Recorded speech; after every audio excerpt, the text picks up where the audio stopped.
D'abord, la parole de Dieu. Écoutez, nous sommes en train de fonctionner dans le monde de Dieu, dans le monde de la domination, et nous voulons dominer. Puisque tu es né de Dieu, parce que la nouvelle naissance, c'est naître de Dieu. Puisque tu es né de Dieu, suivez ce raisonnement logique. Puisque tu es né de Dieu, si tu veux dominer dans ce monde, par la parole pour parler, tu n'emmènes pas n'importe quelle parole. Tu emmènes la parole de Dieu. C'est elle qui s'impose. Donc il faut connaître la parole de Dieu. Il faut étudier, il faut méditer, il faut écouter les pasteurs pendant qu'ils prêchent. Il faut retenir des paroles bénissantes, surtout les paroles des épîtres. Et parler, les promesses qui sont faites dans la Bible, parler ça tout le temps. C'est avec la parole de Dieu. Donc tu ne passes pas ton temps à déclarer comme ça les paroles que ta maman avait. Moi, maman avait dit que moi je vais réussir. C'est ta maman qui avait dit. Ça compte pas. Ok, ça compte pas. Mais quand tu dis, il a été dit dans la parole. Dieu a dit que je serai la tête et jamais la queue. C'est différent. Ça, tu imposes une domination extraordinaire dans le monde. On reconnaît la parole de Dieu comme étant la parole maîtresse dans le monde des esprits. Dans le monde des esprits. Et la parole de Dieu fait la spiritualité. Il n'existe pas de spiritualité stable sans la parole de Dieu. Toute spiritualité qui ne se base pas sur la parole de Dieu, qui ne se base pas sur Christ Jésus, est une spiritualité faillible. Est une spiritualité défaillante.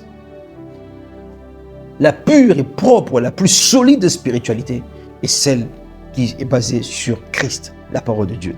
Et donc, écoutez la Bible dans le livre des Apocalypse 19, 11 à 14. On va voir ce que la parole de Dieu, parce que souvent, on n'a pas une nette impression de ce que c'est que la parole de Dieu. Je vais vous présenter c'est quoi la parole de Dieu. Le Dieu, commencement était la parole était avec Dieu, la parole était Dieu. Et la parole était avec Dieu, la parole était un homme.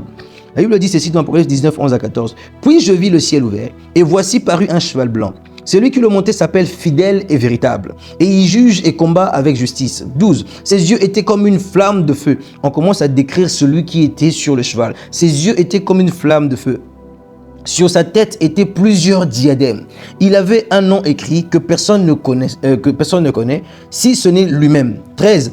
Il était revêtu d'un vêtement teint de sang. Point. Son nom est la parole de Dieu. Les armées qui sont dans le ciel le suivaient sur des chevaux blancs, revêtus d'un fin lin blanc pur. On dit que son nom est la parole de Dieu. Il s'appelait cet homme qu'on est en train de décrire ici, vous le trouvez dans Apocalypse, je pense, chapitre 1, verset 6. On le décrit pleinement, jusqu'à décrire les pieds, comment étaient en feu et tout ça. Voilà, et ses yeux, quand tu regardes, c'est encore du feu. Donc quand tu regardes, la parole de Dieu est un homme. Il s'agit d'un homme qui s'appelle la parole de Dieu. Il s'agit d'un homme qui peut se battre. Il s'agit d'un homme qui peut entrer dans ton combat. La Bible dit que les armées qui sont dans le ciel le suivaient sur des chevaux blancs, revêtus d'un fin lin blanc pur. Derrière lui, il y a des armées. La parole de Dieu ne vient pas seule. La parole de Dieu n'est pas seule. Quand on dit parole de Dieu, ça suppose les armées du ciel. Quand tu prends une parole de Dieu, quand tu dis « Il a été dit par mon Seigneur », que je ne serai jamais la queue et toujours la tête. Quand tu dis ça, c'est les armées du ciel qui s'activent pour être derrière cette parole-là.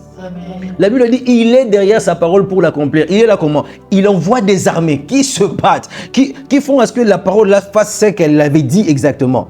Et donc la parole de Dieu, c'est ouf, my God. Je ne sais pas comment je peux expliquer ça. Prenons ça comme un homme, comme c'est écrit là-bas. Son nom est la parole de Dieu. Mais derrière lui, il y a des armées du ciel. Je ne sais pas combien d'armées il y a au ciel. Et chaque armée a combien de troupes. Et chaque troupe a combien de personnes. Je ne sais pas. Mais sauf qu'il y a des armées qui sont dans le ciel.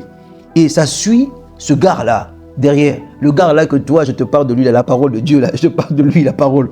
Et il y a des armées. Quand tu déclares la parole fait le combat. Quand tu crois la parole, tu la déclares, elle fait le combat. Oh non, papa, tu montres que aux balien belé maman, balien ba famille, ils ont kutungisa yo, en tout cas tout le monde, moi qui ne liboso ezate. Ok, ce que tu as dit est vrai, mais comment je combats ça?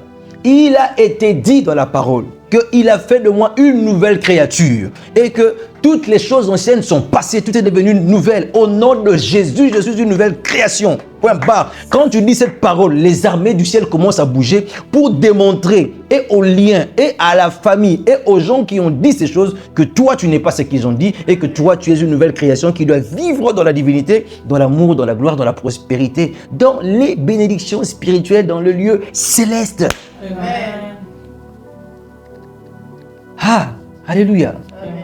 C'est ce que cela veut dire. Voilà pourquoi tu ne dois pas jouer avec ta Bible. Tu ne dois pas jouer avec la parole de Dieu. Ça, ce n'est pas la parole d'un prophète, ce n'est pas la parole, c'est la parole de Dieu. Donc c'est ça. Et quand tu dis ça, les armées s'activent. Mais tu peux aussi, si tu veux, tu peux chercher à combattre ce lien-là autrement. Ça veut dire que tu appelles des hommes, des femmes qui vont venir commencer à prier pour toi. On te fait des cures d'âme. On te dit, tu viens aujourd'hui, on a fini. Il y a un démon qui est parti. Demain encore, tu viens, il y a 2, 3 qui sont partis. Et puis, il y a 5, 6 qui sont partis. Et puis après, bon, ces démons-là, il faut savoir qu'ils peuvent revenir. Hein. Ils peuvent revenir.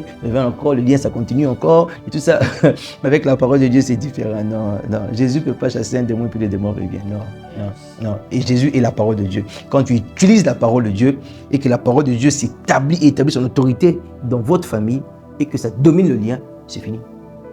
C'est fini. C'est fini, c'est fini, c'est fini, c'est fini. C'est fini. Et moi, je fais confiance à la parole de Dieu. Sincèrement, je fais confiance à tout ce que Dieu a dit dans sa parole.